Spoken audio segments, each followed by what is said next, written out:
The fluorescent lights above the children's ward hummed their familiar tune, casting harsh shadows across the polished linoleum floor as Dr. Maya Simmons checked her watch. 3:15 in the afternoon meant medication rounds were nearly complete, and the small victories of the day were already adding up. Tommy Rodriguez had finally kept his breakfast down after 2 weeks of chemotherapy. Little Sarah Chen had taken her first steps since the spinal surgery. These moments, these tiny miracles, were why she had chosen pediatric medicine 15 years ago. Dr. Simmons called out Mrs. Patterson from room 314, her voice carrying the relief that only came after sleepless nights of worry. "Thank you again for staying late yesterday. Emma's fever finally broke this morning." The gratitude in the woman's eyes never got old, never lost its power to remind Maya why she had sacrificed so much to be here. "That's wonderful news. Mrs. Patterson, make sure she gets plenty of rest today." Maya's smile was genuine, warm, the kind that had earned her the nickname Dr. Sunshine among the nursing staff. She moved with practiced efficiency down the hallway, her white coat crisp despite the long hours, her stethoscope draped around her neck like a badge of honor earned through years of medical school, residency, and the countless nights spent saving children's lives. The children's ward at Metropolitan General Hospital was Maya's domain, her sanctuary. For 8 years, she had walked these halls, memorized every creak in the floorboards, every quirk of the old building's temperament. The walls were painted in cheerful yellows and blues, decorated with drawings from former patients who had gone home healthy and happy.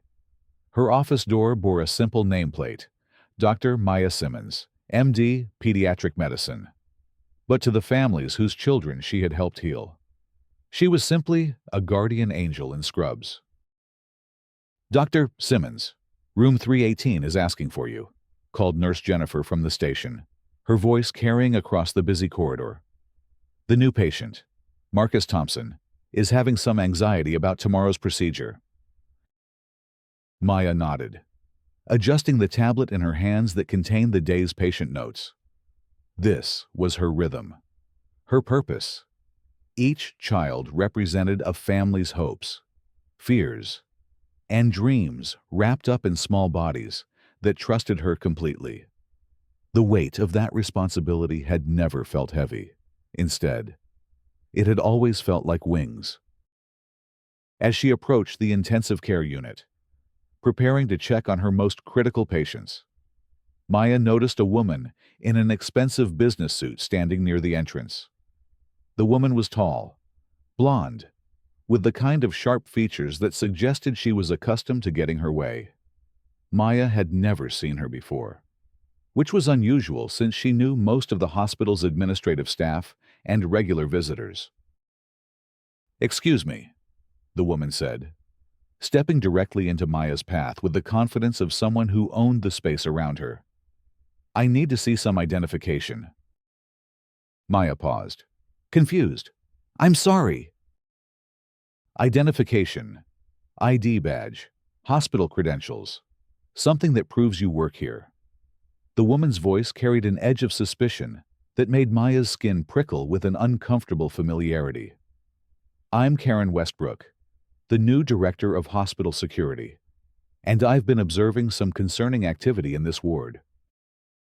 Maya's hand instinctively moved to the ID badge clipped to her coat, the same badge she had worn every day for 8 years. "I'm Dr. Maya Simmons. I work here. I've been working here for 8 years. Her voice remained calm, professional, though something cold had begun to settle in her stomach. "Anyone can get a fake badge these days," Karen said, her eyes narrowing as she took in Maya's appearance with undisguised skepticism. "You don't look like the other doctors here. I'm going to need to see additional verification that you're actually qualified to be in this hospital, especially around these vulnerable children." The words hit Maya like a physical blow. Around them, the normal sounds of the hospital continued. The soft beeping of monitors. The quiet conversations of nurses. The distant sound of a child laughing. But everything felt suddenly muted, as if she were hearing it all from underwater. "I have hospital privileges," Maya said, her voice steady despite the anger building in her chest. "I'm board certified in pediatric medicine. I can show you my medical license if you need to see it." "That won't be necessary," Karen interrupted, pulling out her phone with theatrical authority. "I'm calling security. We have protocols here, and I don't appreciate people trying to circumvent them. You can wait right here while we sort this out." Maya felt the familiar sting of racism, the same feeling she had battled throughout medical school, residency, and even in professional settings where her credentials should have spoken for themselves. But this was different. This was her hospital, her ward, surrounded by colleagues who knew her, families who trusted her, children who needed her. "Karen, there's been a misunderstanding," said Nurse Jennifer, approaching with quick steps and a concerned expression. "Dr. Simmons is one of our most respected pediatricians. She's been here for years." "I don't care how long anyone claims to have been here," Karen snapped, her phone already pressed to her ear. "Security. Yes, I need someone in the children's ward immediately.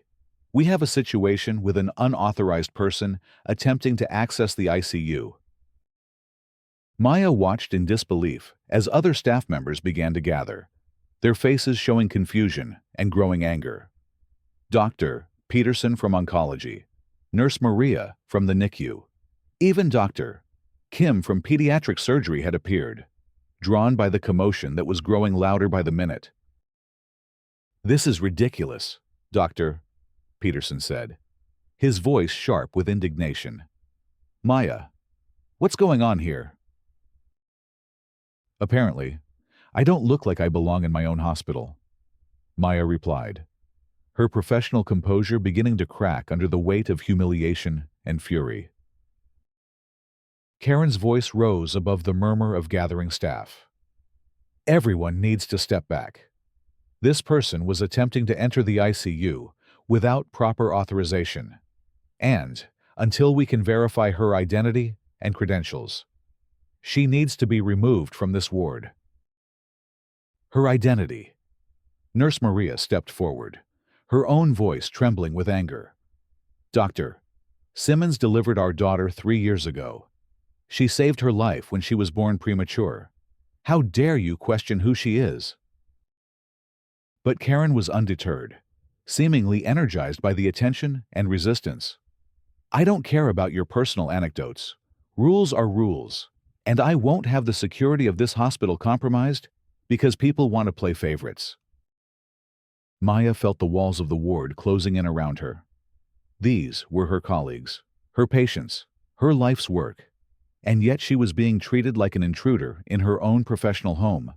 The children in the rooms nearby could probably hear the commotion, and the thought of them being frightened or confused because of this spectacle made her chest tighten with protective anger.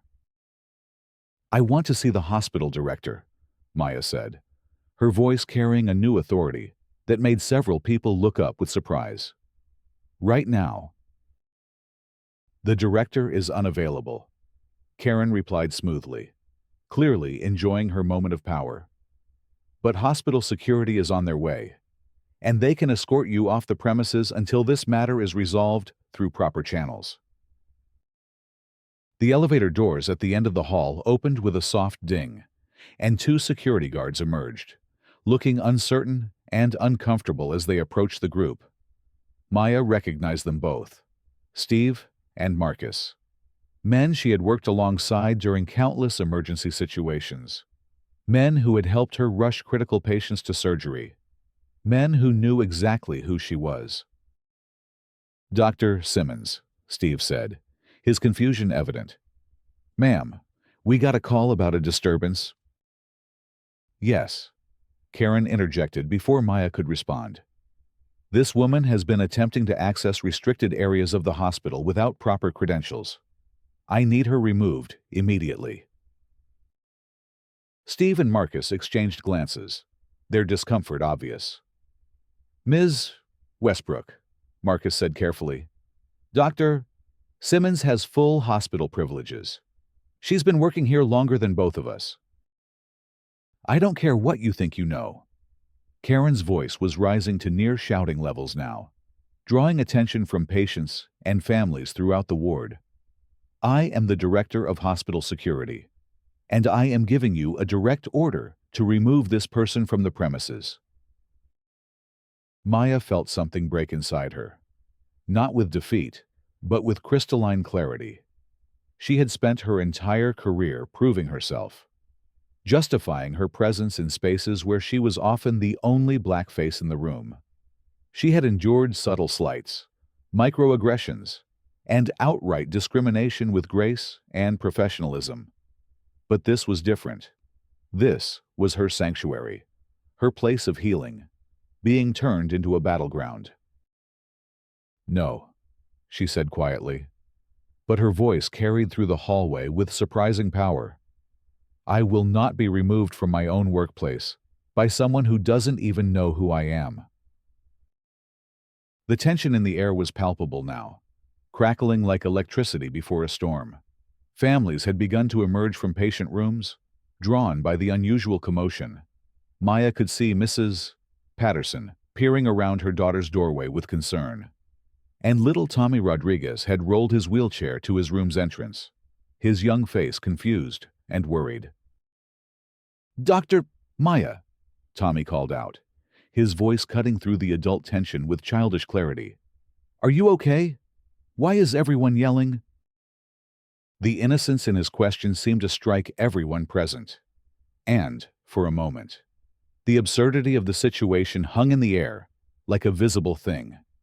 Here was a child, recovering from leukemia, worried about his doctor because adults were behaving badly in his safe space. "I'm fine, sweetheart," Maya called back, her voice gentle despite the storm raging around her. "Everything's going to be okay." But Karen seemed immune to the emotional weight of the moment. If anything, the presence of the children seemed to fuel her sense of righteous authority. "This is exactly why we need proper security protocols," she announced to the gathering crowd. "Children should not be exposed to unauthorized individuals, regardless of what stories people want to tell." The elevator dinged again, and Maya's heart sank as she expected more security personnel, or perhaps hospital administration, coming to drag out the spectacle even further. Instead, the doors opened to reveal a tall, distinguished man in a perfectly tailored suit, his presence commanding immediate attention from everyone in the hallway. Maya's breath caught in her throat. "David." Dr. David Simmons, Chief Medical Officer of Metropolitan General Hospital, stepped into the hallway with the kind of quiet authority that made rooms fall silent. His dark eyes took in the scene quickly, professionally, noting the gathered staff, the confused families, the security guards, and finally settling on his wife's face with a flash of protective fury that he managed to keep controlled. "What exactly is happening here?" His voice was calm, measured, but those who knew him well could hear the steel underneath. Karen straightened, apparently not recognizing the hospital's second-in-command. "Sir, I'm handling a security situation. This woman has been attempting to access restricted areas without proper credentials, and the staff has been interfering with proper protocol." David's gaze moved from Karen to Maya, and for just a moment, his professional mask slipped enough to show the husband underneath the administrator. "This woman..." "Yes, she claims to be a doctor, but..." "She claims to be a doctor." David's voice had grown quieter, which everyone who knew him understood was far more dangerous than if he had started shouting. "You're referring to Dr. Maya Simmons, one of the most respected pediatricians in this hospital, the doctor who has saved more children's lives than I can count. The woman who worked 36 hours straight during the flu outbreak last winter to make sure every child in this ward received the care they needed. Karen's confidence began to waver slightly, but she pressed on. I don't care about anyone's reputation. Rules are rules, and I was hired to ensure. You were hired, David interrupted, his voice now carrying the full weight of his authority, to support the medical staff in providing excellent patient care. Instead, you have created a disturbance in a children's ward, questioned the credentials of a physician with impeccable qualifications, and disrupted the healing environment that these families depend on. The hallway had grown completely silent, except for the ever-present hum of medical equipment and the soft sound of Maya's heart pounding in her ears. She watched her husband, the man who had supported her through medical school, celebrated her residency match, held her when she lost her first patient, transform into the hospital executive who had earned his position through years of fighting for what was right. Furthermore, David continued, his eyes never leaving Karen's face. Dr. Maya Simmons is not just one of our physicians. She is my wife. The revelation hit the gathered crowd like a physical force. Gasps echoed through the hallway, and Maya saw several staff members exchange meaningful glances. She and David had always kept their professional and personal lives separate, preferring that her accomplishments stand on their own merit rather than being seen as extensions of her husband's position. Karen's face had gone pale, then flushed red with the realization of her catastrophic error. I didn't know. You didn't know because you didn't bother to find out, David said, his voice cutting through her stammered excuses. You made assumptions based on appearance rather than credentials, competence, or character. You have violated not only hospital policy, but basic human decency. Maya felt a complex mixture of emotions washing over her. Relief that the nightmare was ending, gratitude for her husband's support, but also frustration that it had taken his intervention to resolve what should never have happened in the first place. David, she said quietly, using his first name intentionally to remind everyone present that underneath their professional roles, they were partners in every sense of the word. The children were frightened by all this commotion. He turned to her with the expression that mixed professional respect with personal love. You're absolutely right, which is why this situation is ending now. He turned back to Karen, his voice resuming its authoritative tone. Ms. Westbrook, you are terminated, effective immediately. Security will escort you from the building, and you are banned from returning to this hospital. You can't do this. Karen's composure finally cracked completely. I was following protocol. I was protecting the hospital. You were harassing a physician based on racial bias, David replied, his words carrying the weight of absolute finality. Steve, Marcus, please escort Ms. Westbrook to collect her personal belongings and then off hospital property. If she returns, she should be arrested for trespassing. The two security guards, looking relieved to finally have clear direction, moved to flank Karen. Ma'am, you'll need to come with us, Steve said, his voice professional but firm. As Karen was led away, her protests echoing down the hallway until the elevator doors closed behind her, a different kind of silence settled over the children's ward. This one was not tense with conflict, but heavy with the weight of what had just occurred. Maya felt the eyes of her colleagues, the families, the children, all focused on her with a mixture of sympathy, anger on her behalf, and something else, respect for how she had handled an impossible situation with dignity intact. Dr. Maya, called Tommy from his wheelchair, breaking the adult silence with the directness that only children possessed. Is that lady gone now? She was being mean to you.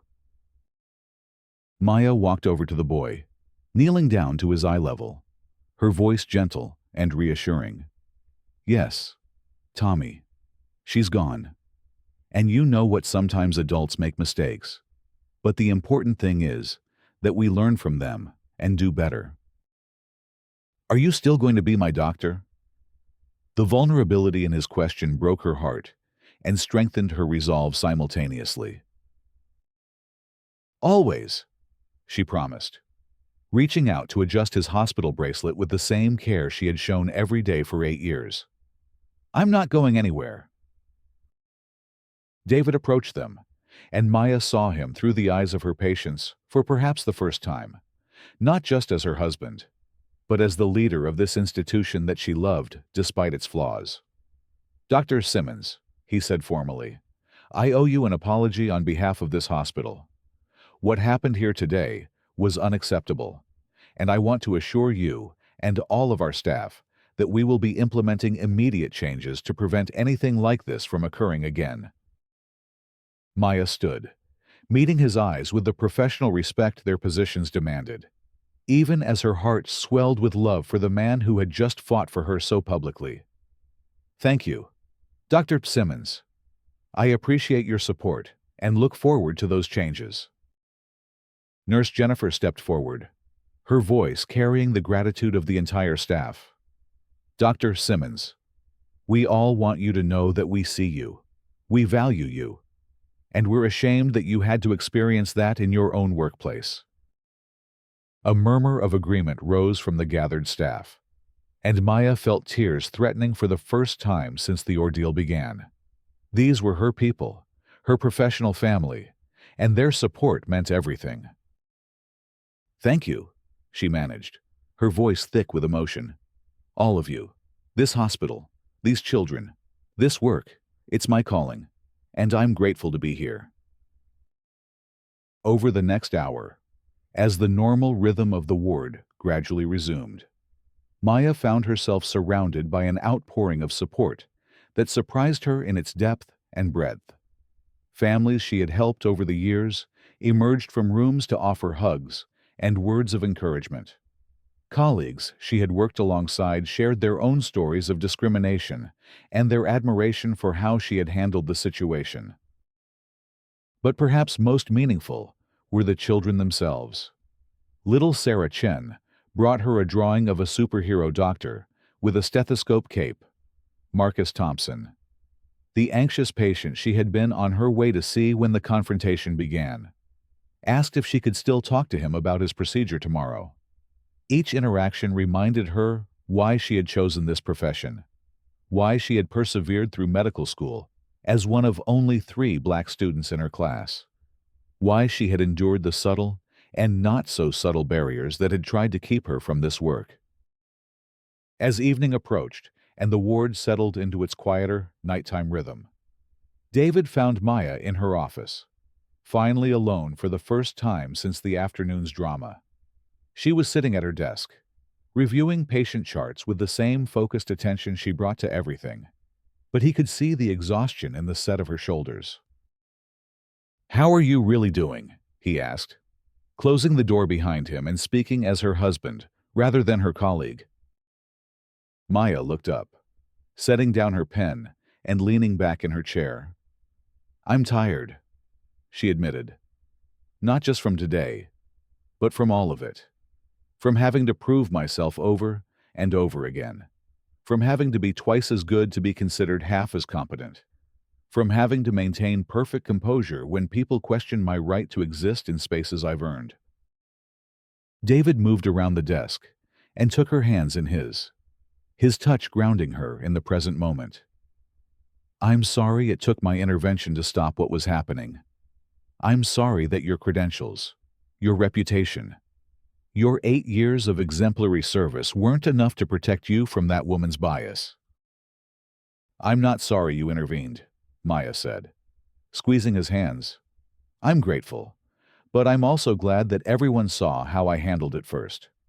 I needed them to see that I could stand up for myself, that I wouldn't be intimidated or diminished." "They saw," David assured her, "and they saw something else too. They saw a physician who put her patients first, even in the middle of being harassed. Tommy asking if you were okay. Sarah bringing you that drawing. These kids see you as their protector. And today, they saw you protecting yourself too. Maya smiled for the first time since the ordeal began. A real smile that reached her eyes. Speaking of protection, what are these changes you mentioned implementing? David's expression grew serious, shifting back into his administrative role. Mandatory bias training for all staff, but especially anyone in security or administrative positions. Clear protocols that protect medical staff from harassment. A review of our hiring practices to ensure we're bringing in people who share our values of diversity and inclusion. And Karen, will never work in healthcare again if I have anything to say about it. Her behavior today wasn't just unprofessional. It was dangerous. Disrupting medical care based on racial bias isn't just wrong. It's potentially life-threatening. Maya nodded, feeling a sense of justice and closure beginning to settle in her chest. The children were asking about her after she left. I told them that sometimes adults make mistakes, but that we learn from them. And what did we learn today? Maya considered the question, thinking about all the faces she had seen. Karen's twisted with bias and authority, her colleagues showing support and outrage, the children's reflecting confusion and then comfort when normalcy returned. That standing up for what's right is never easy, but it's always necessary. That the people who matter will stand with you when it counts. And that even in the hardest moments. The work itself, healing children, supporting families, making a difference, that's what keeps us going.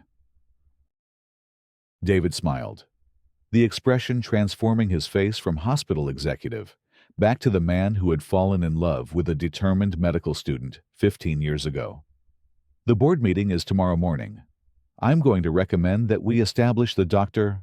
Maya Simmons Excellence in Pediatric Care Award, given annually to a physician who demonstrates not just medical expertise, but also courage in advocating for patients and colleagues. Maya laughed, the sound surprising them both with its lightness after such a heavy day. You can't name an award after me, just because your wife had a bad day at work. I'm not naming it after my wife, David replied, his voice carrying both love and respect.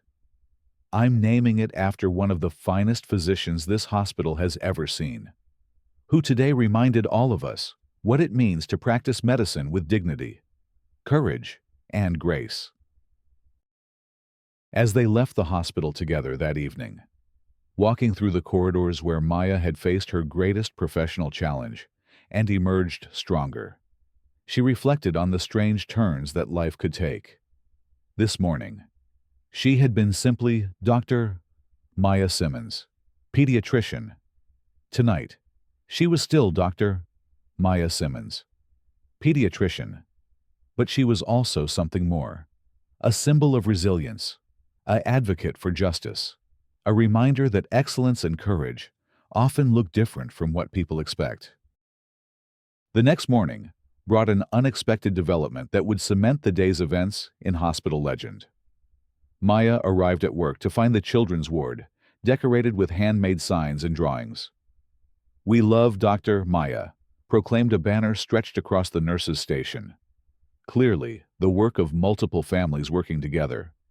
Children who were well enough to be out of bed had gathered in the common area, along with their parents, several nurses, and what appeared to be a reporter with a camera. "What's all this?" Maya asked Nurse Jennifer, who was grinning from ear to ear. "Word got out about what happened yesterday," Jennifer explained. "Social media, local news, families talking to other families. People wanted to show their support." The reporter, a young woman with kind eyes and a professional demeanor, approached Maya respectfully. "Dr. Simmons, I'm Lisa Chen from Channel 7 News. We'd like to do a story about what happened here yesterday, if you're willing to speak with us." Maya hesitated, her natural preference for privacy warring with the realization that speaking out might help prevent similar situations for other healthcare workers. What kind of story? A story about a dedicated physician who faced discrimination in her own workplace, and how a community came together to support her. We've been contacted by dozens of families whose children you've treated, all wanting to share how you've impacted their lives. Maya looked around at the faces surrounding her. Children she had helped heal, parents whose fears she had eased, colleagues who had stood with her when it mattered. She thought about Karen, probably at home today, perhaps learning for the first time what it felt like to face consequences for prejudice and abuse of power. "I'll do the interview," she decided, "but I want the focus to be on the children, on the importance of creating healing environments free from bias and discrimination." The interview, when it aired that evening, would indeed focus on the children and families whose lives Maya had touched. But it would also show the physician herself, composed, articulate, passionate about her work, and utterly unbroken by her ordeal. The response was immediate and overwhelming. Messages of support poured in from across the country, from other healthcare workers who had faced similar discrimination, from families whose children had been treated by physicians who looked like Maya, from people who simply believed that excellence and compassion should be judged by results, not appearance. More importantly, the hospital's response became a model for other institutions. The bias training David had promised was implemented within weeks, led by diversity experts and including real-world scenarios designed to prevent future incidents. The hiring practices were reviewed and reformed to prioritize not just qualifications, but also cultural competency and respect for diversity. Karen Westbrook, meanwhile, found that her actions had consequences beyond losing her job. The security industry was small, and word traveled quickly about a director who had racially profiled a physician and caused a public relations nightmare for her employer. Her attempts to find similar positions were unsuccessful, and she eventually left the field entirely. But the most lasting impact was felt in the children's ward itself, where Maya continued her work with renewed purpose and support. The Excellence in Pediatric Care Award that David had proposed was indeed established, and Maya was, despite her protests, its first recipient. More significantly, the ward became known as a place where diversity was not just tolerated, but celebrated, where children of all backgrounds could see themselves reflected in their caregivers. Months later, on a quiet Tuesday afternoon, Maya was making her usual rounds when she encountered a new patient, a young black girl named Zara, who was scheduled for surgery the next day. The child was clearly anxious, clutching a worn stuffed animal and watching the bustling ward with wide, fearful eyes. "Hi there," Maya said, settling into the chair beside the girl's bed with the easy manner that had comforted countless children over the years. "I'm Dr. Simmons. I hear you're going to have surgery tomorrow." Zara nodded solemnly, then looked up at Maya with surprise and something that might have been relief. "You look like me," she said simply. "I do," Maya agreed, understanding the profound significance of that observation. "And you know what I'm going to make sure you're safe and comfortable, and that everything goes perfectly tomorrow." "Really?" "Really. And Zara someday, if you want to. You could be a doctor too. You could help other children just like you." The girl's eyes widened with possibility, and Maya felt the familiar warmth that came with planting seeds of hope and ambition in young minds. This was why she had fought so hard to stay, why she had endured the discrimination and emerged stronger, not just for herself, but for all the Zaras who would come after her, who would need to see that they belonged in these halls of healing. As Maya completed her rounds that day, She reflected on how profoundly a single afternoon had changed, not just her own life, but the culture of the institution she served. The confrontation with Karen had been painful, humiliating, and wrong, but it had also been catalytic, forcing conversations that needed to happen and changes that should have been made years earlier. The children's ward hummed with its usual activity around her, monitors beeping steadily, nurses chatting quietly at their station, families finding hope in the midst of their fears. But now there was something additional in the atmosphere, something that hadn't been there before Karen's arrival and departure. There was an awareness, a consciousness about equity and respect that made the healing environment more complete. Maya smiled as she thought about tomorrow's schedule. She would check on Zara before her surgery, follow up with Tommy, whose treatment was progressing beautifully, and welcome 3 new patients whose families had specifically requested her care after seeing the news coverage. Each day brought new opportunities to heal, to mentor, to stand as the example of what was possible when excellence was allowed to flourish, regardless of the package it came in. That evening, as she and David shared dinner at home, Maya realized that she felt something she hadn't experienced in years of practicing medicine. She felt completely, unequivocally secure in her place at the hospital, not because discrimination would never happen again, but because she knew she had the strength to face it, the support system to help her through it, and the institutional backing to ensure that justice would prevail. "No regrets about speaking out?" David asked, as if reading her thoughts. "None," Maya replied without hesitation. "If anything, I wish I had been more vocal sooner about the subtle forms of bias I've encountered over the years. Maybe if we had addressed those smaller incidents, Karen's behavior wouldn't have seemed so shocking." "The board wants to establish a formal mentorship program," David mentioned, "pairing experienced physicians from underrepresented backgrounds with medical students and residents. They want you to head it up." Maya considered the offer, thinking about all the young people who might benefit from having someone who understood their journey, who could help them navigate the challenges that came with being different in a field that was still learning to embrace diversity. "I'll do it," she decided, "but I want it to be open to all students who feel like outsiders, regardless of their background, because at the end of the day, medicine is about healing people, and healers come in all forms." As the months passed, the impact of that transformative day continued to ripple outward. The hospital's diversity initiatives became a model copied by other institutions.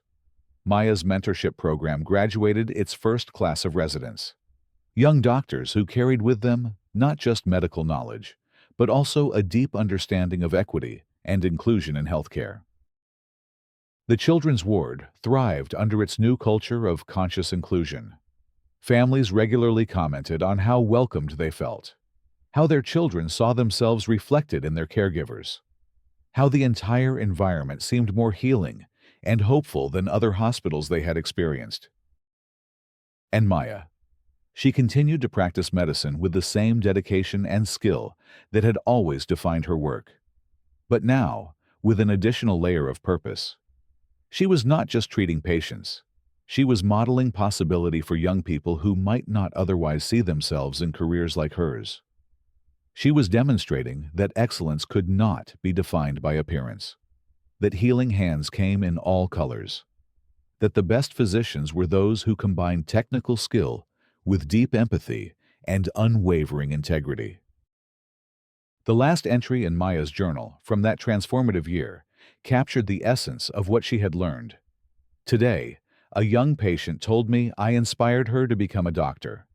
Not because of my medical skills, though I hope those impressed her too, but because I showed her that people who look like her can stand up for themselves and others, can fight injustice with dignity, and can turn moments of adversity into opportunities for positive change.